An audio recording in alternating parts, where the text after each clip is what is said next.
1954 ஆண்டு சென்னை மூர் மார்க்கெட்டில் நான் ரூபாய் 20க்கு வாங்கிய பழைய புத்தகம்தான் லில்லியன் வாட்சன் எழுதிய லைட் ஃப்ரம் மணி லேம்ப்ஸ்.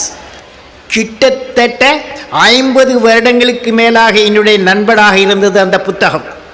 இப்பொழுதும் இருக்கிறது. அந்த புத்தகத்தை பல தடவை புக் பைண்டிங் செய்து விட்டேன் என்றால் அதன் பயன்பாடு எப்படி இருந்திருக்கு என்பது விளங்கும். புத்தகங்கள் எப்பொழுதுமே அறிவை கொடுத்து கொண்டே இருக்கும். எப்பொழுதெல்லாம் சங்கடம் என்னை சூழ்கிறதோ அப்பொழுதெல்லாம் அந்த புத்தகத்தில் உள்ள சிறந்த மனிதர்களது மிகச்சிறந்த அனுபவம் என் கவலையை துடைத்தெறியும்.